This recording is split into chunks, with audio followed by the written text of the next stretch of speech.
بسم اللہ الرحمن الرحیم۔ معزز ناظرین السلام علیکم۔ معزز ناظرین، جو وظیفہ میں آپ کے لیے لائی ہوں وہ قرآن مجید کی ایک چھوٹی سی آیت سے ہے۔ کچھ لوگ دوسروں کی بیجا مخالفت اور پیٹھ پیچھے ان کی برائی کرنے اور لوگوں میں ان کی غلط تشہیر کی وجہ سے بہت پریشان ہوتے ہیں۔ یہ لوگ اپنی برادری کے بھی ہو سکتے ہیں، یہ لوگ دوست احباب بھی ہو سکتے ہیں۔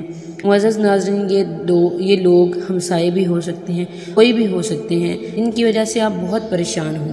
یہ لوگوں میں آپ کی برائی کرتے ہوں، آپ کے سامنے تو آپ کی تعریف کرتے ہوں لیکن آپ کے پیٹھ پیچھے آپ کی برائی کرتے ہوں، آپ کے خلاف پروپیگنڈا بناتے ہوں۔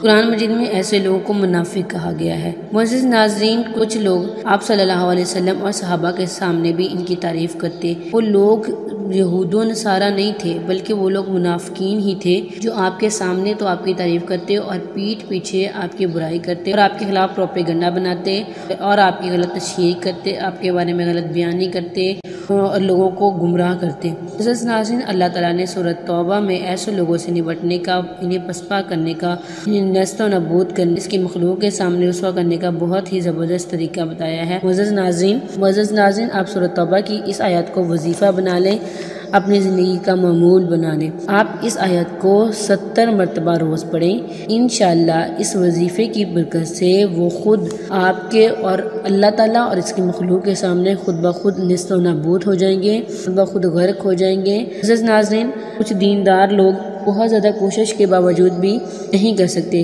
اور یہ دشمنوں سے نمٹنے کا بہت ہی زبردست وظیفہ ہے۔ آپ اس آیت کو 70 مرتبہ پڑھیں اور آخر میں آپ پڑھیں گے وَلَهُمْ عَذَابٌ عَلِيمٌ، وَلَهُمْ عَذَابٌ عَلِيمٌ۔ 70 مرتبہ سَخِرَ اللَّهُ مِنْكُمْ پڑھیں گے۔ 70 مرتبہ اسے پڑھنے کے بعد آخر میں وَلَهُمْ عَذَابٌ عَلِيمٌ۔ انشاءاللہ اس آیت کو پڑھنے سے دشمن نیست و نابود ہو جائے گا، اللہ تعالیٰ آپ پر فتح کے دروازے کھول دے گا۔ اللہ حافظ۔